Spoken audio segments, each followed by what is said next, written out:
What's up, guys? Welcome to the Linecheck podcast. It's me, Brennan Villarreal, your host, and today I'm in the studio with Adrienne Borlongan of Wanderlust Creamery. Say hello to the audience. Hi. It's real nice to have you in the studio today. It's scorcher today. It's 119 degrees where you live. 116 degrees where I live, yes. And it's like 95, 100 here in Long Beach, which is nothing compared to where you're at. Yeah. So you're getting like a little bit of a cool down. A little bit. But not much. Tiny. Yeah, and it's really hot in the studio today. So Wanderlust Creamery. Yeah. I've had your ice cream before. Cool. And it is very good. Thank you. My favorite flavors are the ones that we had at La Cita. Sticky rice. Yeah, mango sticky rice. And then we used to have the ube malted crunch, which is also really good because I'm not a really big fan of ube flavored things. Me and neither. that was the first one where I was like, damn, this is bomb. Yeah. And it reminded me of, what are the crunch? Is that's from a cereal, right? It's the inside, have you ever had Whoppers? Yes. Or Maltesers? That is inside of that, yeah. And those are really good. Yes. Yeah. So that was like one of the first ube flavored things that I really enjoyed. So that was a surprise to my palate. Cool. Yeah. So for our audience that doesn't know Wanderlust, can you give them a quick rundown of Wanderlust? Yeah, so we're an artisanal ice cream shop, and our flavors are inspired by travel. We don't have like basic vanilla, chocolate, or strawberry. And we lean towards more non-Eurocentric flavors. So like Latin American flavors, Asian flavors, Middle Eastern flavors. I feel like you can find all those European flavors at a gelato shop or like all these other brands. What were some of the flavors that you enjoyed growing up, like ice cream flavors or maybe even like different desserts? So my brother, I have two older brothers, and they were probably in high school when I was born or middle school when I was born. So they were way older than me. And I remember one of my brother's first jobs, he worked at Thrifty's. I love Thrifty's. Yeah. Thrifty's is so good. Okay. What's your favorite flavor from Thrifty's? Chocolate malted crunch. Okay. That makes sense. But it's changed a lot since I've grown up. I don't like chocolate. I know that's like that's criminal. No, I don't like chocolate really? either. Yeah, everyone always shames me for it. I'm like, I'm not a big chocolate fan. I'm not. I'm not a big chocolate fan, and so like that's the last flavor I'll pick is anything chocolate. But growing up, I loved chocolate malted crunch. That fake pistachio at Thrifty's really good. Magnolia manga ice cream was one of my favorites. What is that? Mango, like Philippine mango. Philippine mango. Okay. Yeah. I don't know. Looking back, I did love ice cream. That was probably like my favorite dessert growing up. I just didn't know that it was going to be like my career.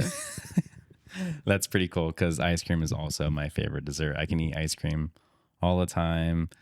Cold weather, I'll eat ice cream. I'll eat the whole pint. Yeah. It's dangerous. Yeah. My favorite ice creams at Thrifty's were black cherry. Oh. The rainbow sherbet. I hated that. I know everyone hates it. Every kid I loved that. it. Yeah. I really just enjoyed the orange part of it. Okay. I don't know what it was, but it reminded me kind of like a 50-50 bar almost. That orange, it was like creamy. Yeah. It's still a sorbet. And then I also really enjoyed the pineapple, like pina colada one. I don't remember what the name is. Like pineapple something. My mom loved that one.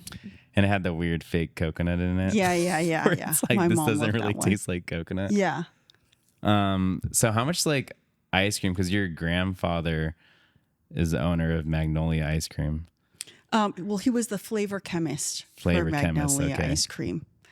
It's a really interesting story, actually. I didn't know that until I opened Wanderlust. Wow. Because my dad, my dad passed away when I was really young, like 7.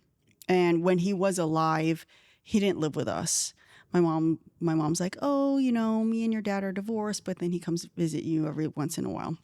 But growing up, my dad would always tell me, oh, I'm an only child and both of my parents are deceased. I'm like, oh, okay. So I thought, okay, I'm the last. I have a twin sister. Me and my twin sister were the last Borlongans on Earth. And then he passed away when I was like 7 or 8. Then when I was like, I want to say 10 or 11, I was selling chocolate for a school fundraiser. You know, world's finest chocolate bars. You remember that? Yeah. And you had to write your name on every bar of chocolate.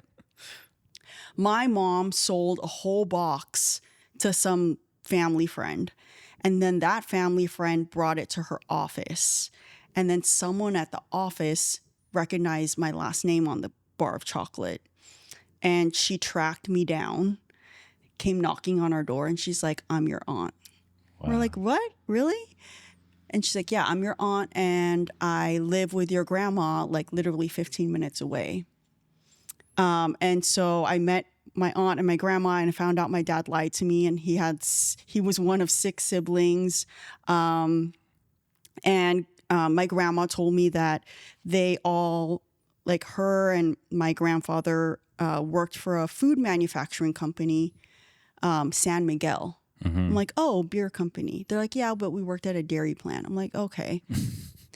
And then growing up, that's all I was told. Mm-hmm. Like, my grandparents met at a dairy plant. This dairy plant was in Singapore, but it was a Philippine-owned company. Mm-hmm. And then when I started Wanderlust Creamery, the week I opened, one of my dad's brothers Facebook messaged me, and he's like, oh, congratulations, you're following in your grandfather's footsteps. I'm like, what do you mean? He's like, oh, you didn't know your grandfather was the flavor chemist for Magnolia ice cream from like 1920s up until the 1970s. It was his like first and last job, and he was absolutely obsessed. And he tried to get your dad to follow in his footsteps, but your dad didn't. And I'm like, that's so crazy. That is wild. It's wild, right? That is so crazy. So it's in your blood. It's in my blood. You didn't even know it. And then my relatives send me like pictures and documents. And one of my cousins apologized to me. Like, I'm so sorry. I had his notebook. He had a leather notebook with all his recipes and I lost it. Wow. Like, damn it. Now that I need, I would really want to know what's like in the Philippine mango flavor. Wow. That's insane. But the Magnolia ice cream you get here is not the same. Do you know that? I know it's not the same because when I was in the Philippines, it was really good. Yeah. And when I would get it here, I remember I was in the Philippines during the pandemic, and then I came back home and, still in weird COVID, and I just like really was craving some Magnolia ice cream, and I was like, wow, this is horrible. Yeah. What's going on here? Yeah, they just use the same brand, but it's actually a completely different company, an American company. Oh, okay, that makes sense. Yeah. It's also funny because of growing up, my grandma, I'd go in there to the freezer and on like a hot summer day and want some ice cream, and she would always have Magnolia ice cream in there, and then I'd open it and it was actually like fish or meat. It's just a container. So that's like my like young childhood of with Magnolia. Yeah. That is like, no, this is not. Yeah, or it'd be like frozen adobo and all the fat has risen all to the top. Yeah. That's wild. That's an insane story. So like when you found that out and then you're opening Wanderlust, like what did you feel in that like moment where you're like, oh, I feel so like proud of what I'm doing right now? Were you like kind of confused? Not confused, but I was just like, I wanted to know more. I'm like, okay, does anyone have his recipes? Like, I found out a lot more, and I found out, my grandfather was really obsessed, like the way I was when I started Wanderlust. He actually had like a little office built in his backyard, and it was like his laboratory. And my cousins would tell me like he would go there and just lock himself in there. And my aunt, the one that found me, would always complain that, yeah, I was fat growing up because I was the youngest of all the kids and I was the only one left at home to taste test stuff.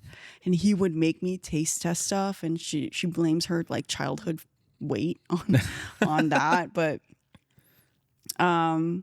yeah, it's kind of cool. I kind of felt like, oh, I guess this is meant to be, because this whole ice cream thing, you know, I growing up, I didn't think like, oh, I'm going to open an ice cream shop. This was literally, I had just started tinkering with ice cream November of 2014, and I signed a lease for the first Wanderlust in April or May of 2015. So we're like almost on 10 years. Yeah. Wow. Congratulations. Yeah. So it kind of like, finding this out about my grandfather kind of made sense. I'm like, why did I like just have an obsession out of nowhere, and it kind of just like snowballed into signing a lease. I guess it was like, oh, it was meant to be. Yeah. So how did you actually get into ice cream? What happened there? Well, I always, you know, growing up, I always wanted to work in food some way, somehow. But my mom, you know, being Filipino, like, no, you're going to be a nurse. And then so I went to college and took all the prerequisites to be a nurse. And then when it came time to go to nursing school, I like finally like got the courage to tell my mom I'm not going to be a nurse. She's like, well, you gotta get your degree in something. So just get any bachelor's. I don't care what it is. So the 2 years I had spent doing all my nursing prerequisites, those classes also applied to food science. So I got a bachelor's in food science. And but then when I actually started working in that field, my first job, I had an internship for Cheesecake Factory. Not the restaurant, but like their manufacturing plant. Developing recipes and all that. Yeah. And I'm like, cool, I get to make all these like cool like cheesecake recipes, but no, they stuck me behind a computer and like I was just calculating nutritional labels. I'm like, this is like a 9 to 5. This is what I signed up for. Yeah, like this is like the whole reason I wanted to work in food, because I never wanted to sit at a desk. I never wanted to have a 9 to 5. So I'm like, this is the opposite of what I want to be doing. So I just continued working so all throughout college, I worked in a restaurant. I was like hostess, food runner, server, finally a bartender. So I just quit Cheesecake Factory. I'm like, I'm just going to go back to bartending, because it's good. You know, front of the house, it's good money. You make good money. Yeah. You make good money, and I get to actually less hours. I was like in my 20s partying, and it's like, oh, you know, and I kind of just stayed doing that for 10 years. But then on my days off, I would like not cook, but like make food or like bake. And I had all these like crazy ideas, like, oh, I want to start this business and that business. And some of them wouldn't actually pan out, or some of them I would like start doing, and then it just like got too hard. I'm like, never mind. And then just out of nowhere, my roommate would always cook edible food with like hemp oil. Okay. And he would always like bake brownies and cookies. And then he bought himself an ice cream maker, because he's like, I'm going to make weed ice cream. I'm like, cool. Can I use the ice cream maker too? But I'm going to make my own ice. I don't want like weed ice cream. I'm just going to make regular ice cream.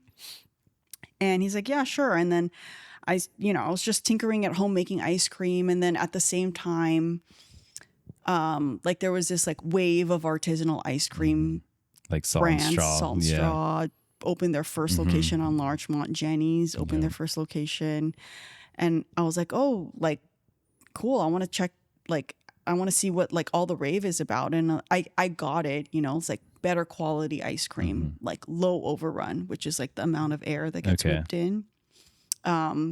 Quality dairy you can taste, like really thoughtful ingredients, but then the flavors are just like, okay, it's just like, you know, sea salt with caramel ribbons. Like, okay, that's just like, it's just like, okay, you made a better version of what you can get in the grocery, or like same chocolate. Yeah.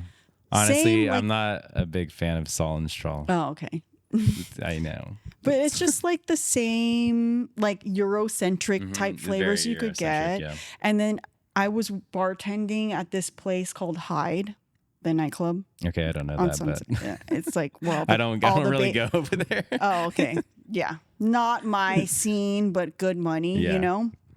Across the street, there was like a dinky little like strip mall. Mm-hmm. And in there, next to a laundromat, there was like a Korean owned ice cream shop, but like, you know, probably owned by like 50-year-old Korean couple who don't know how to use social media, so nobody knew about them. Was it bingsu, or is this regular just ice cream? It was just regular ice cream. And then it was owned by but Korean. in like really, it was like cool flavors, like or flavors that like that got me excited, but like really shitty quality, like icy. Oh yeah. Like really icy, or like you could tell they just like you know, put powder and water together. Do you know what I'm talking about? Yeah, I know what you're talking about. And then they just like froze it into ice cream. And I'm like, this is really good, but the quality is really shitty. So I'm like, I'm going to start making like good quality ice cream in the flavors that I like, and the flavors that I can't really find anywhere else. And so that's what I started doing. At the time, my boyfriend's mom, like, she was like an empty nester. Like all her kids had gone, left the house, gone to college. And she was just bored. And so she went to culinary school because she was bored. Yeah. And she had just graduated culinary school. And she's like, we should open a business together. Like I'll bake, you make ice cream. Yeah. And we'll just have like a little dessert shop. But then like a week into actually opening, she's like, dude, this shit's hard. Never mind. And she like just ditched me. Wow. And then her son, my boyfriend, stepped in. He's like, I like it. I'm going to quit my job and do this with you. So hell yeah. that's how Wanderlust started. Yeah. So your roommate is the one who gifted you this power to make ice cream, and now you have Wanderlust. Without your roommate, no Wanderlust. Or maybe there would be. You never know. No, you without Chris, so? No, there would be no Thank Wanderlust. you, Chris, because now we have Wanderlust. What were some of your first flavors that you put on the menu? We had sticky rice and mango, fig leaf and pistachio, burnt honey hojicha. Whoa, that sounds so good. I just remember the first couple of weeks we opened, we were busy, but people were coming in and they were like looking at the flavors and they'd just be like confused. Yeah, confused. And then they would just walk out because beggars can't be choosers. So our first location wasn't in like an ideal location for our target market. It was like in the valley. Okay. Yeah. In like a very like suburban situation, and like people were just like freaked out by strawberry, vanilla, mint chip, chocolate. Like, no. Yeah. But a lot of people were traveling from far away. Yeah. Once they like know about these flavors, people will travel to try these. And at the time, I feel like you can get these flavors now anywhere. Like, even at the grocery store, it's kind of gotten like the selection has gotten better. It has. But at the time, no, people were like going gaga for it. I'm like, oh, okay, cool. Like I was nervous at first because I'm like, I don't know if this is if there's enough people like me that like, want these kinds of flavors. Because if there were, then someone would have made it by now, right? But I don't know. There isn't. Yeah. If you make it, they will follow. Yeah. So American Filipino History Month is coming up. Yes. Next month. Any exciting flavors that you'll be debuting, or maybe you can give like a hint just in case you don't want to talk about it if it's too early? It's so hard. Like, to be honest, we're decided on like 4 flavors. They're going to be they're going to be hits from years past. Yeah, because last year's was really good. Oh, okay. Which Yeah. one did you like? I liked like the Holla Holla one was really good, but like the list, if you just like read it, Yeah. I'm just like, wow, banger, banger, banger. Yeah, like it's really hard every October because I want to put out new stuff, but then I just know that if I don't, like, let's say, I don't bring back Sapin Sapin, people will be Yeah. like, what happened to Sapin Sapin? Happens every time. Or if I don't bring back Calamansi Creamsicle, they're gonna be like, what happened to That one was that? also really good too. But we only have 6 slots in the case for seasonal flavors, and so I have to condense it to 6. But the 2 new ones, I haven't decided yet, but I'm thinking of doing there's this ice cream flavor that supposedly my grandfather would make it, Magnolia made back in the 70s, but they don't make it anymore. And it's really interesting. It's Barocco coffee ice cream with mangosteen jam. Whoa.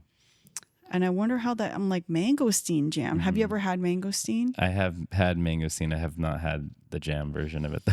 I haven't had the jam version either, but I imagine it to be like a lychee-ish jam. And I'm like, really? That's good with coffee? And I'm reading like my brain is like, I'm like, really? And I'm reading like blogs and like I'm reading blog posts from like 2008 where people are like, like reminiscing about this flavor from the 70s and how they wish they could bring it back and how they're trying to recreate it at home.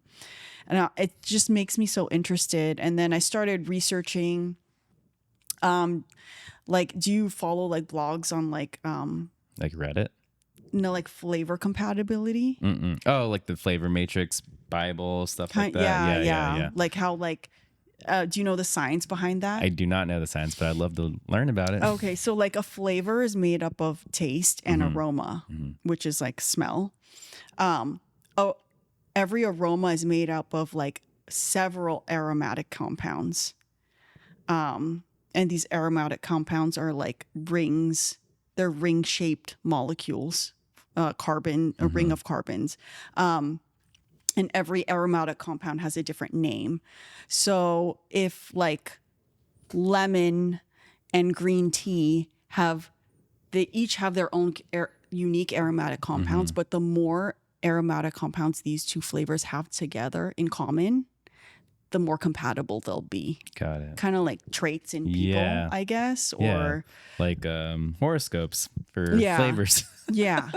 So I'm trying to figure out if, I'm trying to figure out, well, what's the closest flavor that I could describe mangosteen is lychee-ish, kind of like a sour lychee. That makes sense. Right? Yeah. I'm trying to figure out like, okay, like how many aromatic compounds does coffee and lychee like share? And if so, how, like, does it really matter if the coffee's Barocco or not? Yeah. I don't know. I mean, I've had like passion fruit for chocolates kind of going on. And that's kind of like how I can see that kind of being similar to this flavor. So I think it could work. Yeah. It just definitely like the ratios is what's like. Yeah. And then it's weird. I'm like looking at these blog posts and the jam is brown. I'm wondering like what does something happen when you cook down the mangosteen that turns brown? I don't know. So that's one thing I'm still R&Ding. And I'm still trying to figure out how we're going to get that much mangosteen for the run. Yeah. And then another flavor, so we did a collab with Bretman Rock last year. And when we were deciding what flavor it would be, he suggested, this flavor didn't make the cut, but he really wanted me to make this flavor called Escramble. Have you heard of it? No, what is that? My mom had never heard of it, and none of my relatives had ever heard of it either. But apparently it's like this dessert you can only get in like the cuts in the Philippines, like in some like alley. But it's basically the Filipino version of a milkshake, but it's like crushed ice, evaporated milk, banana extract, like fake banana flavor. Yeah, I don't like. Yeah, I already don't like it. I hate banana anything. I love banana flavors, but really? I don't like the extract. Yeah. There's just something about it, especially when you like pour Banana too much. runts. It just has that weird flavor that I don't like. Like Laffy Taffy flavor. That's what it smells like. Laffy Taffy's. Yeah. And then it's like Pepto-Bismol colored. They add food coloring. Okay. And then on top they put, like, instead of malted shakes, they put just straight up like baby formula on top. I told you, like, it's like they're like, wow, these flavors are crazy. Baby formula, marshmallows. Another thing, I'm like, sprinkles, and like chocolate syrup, but like cheap, like cheaper than Hershey's chocolate syrup. Wow. And so he asked me to so I was R&Ding that flavor last year, and I was trying to figure out how can I make it like approachable. Or and taste good. Yeah, it tastes good. You know what I mean? Like, I'm sure it tastes good to like the people who grew up with it, but like to the rest of us, I don't know. In California, yeah. So I did like, there's this other really cool ice cream genius. Her name's Dana Cree. She has this technique for banana ice cream where you take like straight up, you let a banana ripen till it's black. I think I've seen this before. And then you take the whole thing and you soak it in your base overnight. And then you take out the next day you take out the banana, but the whole base tastes like real that's like banana. the most banana flavor you can get is from the super dark bananas. Fake. Yeah. So I did that. Instead of chocolate sauce, I tried to make like a fudge with Milo, which is like Filipino. Yeah, a little. They call it. It's an energy drink, but it's definitely not an energy drink. Yeah, but it's like our Nesquik basically. Yeah. And then cereal marshmallows, the kind of like you get in Lucky Charms. And then instead of like baby formula, like white chocolate crunchy pearls. Okay. Because I feel like white chocolate is like the essence of like dried milk or milk concentrate. And I loved it, but he didn't think it was authentic enough to his experience. It sounds really good. Yeah. And then I posted a teaser about it, and people were like, we want that. But the flavor didn't make the cut because he chose another flavor. So I think I might do that. Awesome. Is there any way, I don't know, maybe the audience can let me know which one to make? Which one do they want? Yeah. Yeah. I don't know. Do you have any idea? If you could make a Filipino American flavor, what would it be? Ooh, I didn't even think about that. Well, I made bibingka yesterday for supper club, and I went to the South recently and ate a lot of Southern food, barbecue, and I did like a version bibingka cornbread, and I feel like that would be really good with like doing some kind of ice cream base. I'm not sure what flavor, maybe like a corn ice cream base, and then kind of folding in like bibingka like chunks into it, and then maybe like salted egg in there as well, because it's like salty, sweet, and all the good things. Yeah. I think that's what I would make. Okay. I didn't have time to think about this, but that's what I made yesterday. So that's a good idea. Yeah. I am trying to like touch more on the American, like taking American classics and then doing Filipino twist on them. I really like your Neapolitan. Oh, Japanese Neapolitan? Yeah. Oh, okay, yeah. That one was really good. Yeah. Everybody loves Neapolitan. Yeah. Especially when you go to like the store and they have those little cups and has like 3 of them. With a wooden spoon. Yeah. So good. How was it working with Bretman Rock anyways? He's exactly, when you meet someone, they obviously have like online personality and an offline personality. He only has one personality, and it's exactly what you see online. Like, I've met him once. And he came in. He came in. Yeah, he's definitely. I mean, I didn't really know about him, and like everyone else did besides me. But he was really fun. He was funny too. Me and Bretman Rock should stage together. Would that be fun? Yeah. He reminds me so much. Oops. Oh, no. Do you guys edit this? Yeah. Or is this live? This is live right now, but we do edit it. He just reminds me so much of like my growing up. I had a not really blood related, but I call him my cousin. And growing up, I had a cousin, and like just like that, you know. Like I feel like that's what I love about Filipinos. I feel like Filipinos have big personalities. They do. Yeah. I had a friend like that while I was in the Philippines, and they're so much fun to hang out with. Yeah. And they're not like afraid to say, Yeah. you know, anything to you, which is Yeah, nice. yeah. Sometimes you need to be told. Yeah. Yeah. So what's up? What's next for Wanderlust moving forward? You have all these locations now. What are like the next steps? Maybe like Whole Foods? Not Whole Foods. I really want to, but something I've learned being in the ice cream industry is that the whole pint game, like pints on shelves, that's a whole completely different game. It's completely different business. Yeah. And you need a lot of money. It's like basically on the ice cream shelf, like everything's owned by either Unilever or Nestle. And then all those other brands, they're basically not making money. Yeah. They're just like barely breaking even, but their end game is to be acquired by Nestle or Unilever. So you need a lot of capital to survive, I guess, until you get bought out. We're not there. And something I've learned, you know, as we've grown is that you can't make cool flavors anymore the bigger you get. We used to make everything in very small batches, you know, out of like a 3-gallon Carpigiani machine. And now we do like, you know, 500-gallon runs. And like, I can't, like, I remember you asked, like, what flavors did you open with? I'm like, fig leaf and pistachio. I can never do that flavor anymore. Like, you know how many trees? Because that's not something you can buy from, like, is it? It's not something you can buy from a restaurant vendor. No. Like Chef's Warehouse or something. You would literally have to go and find. There's certain spots, that you can go find it, but it's definitely not just like, here you go. Yeah. Or like, just like can't do really cool, like innovative stuff anymore. I used to, and I go back to like the whole reason why I started Wanderlust is because I thought the ice cream selections out there were lame. And I feel like now it's coming for full circle. I'm like, okay, now I get why they're lame because they have all these like production constraints and supply constraints.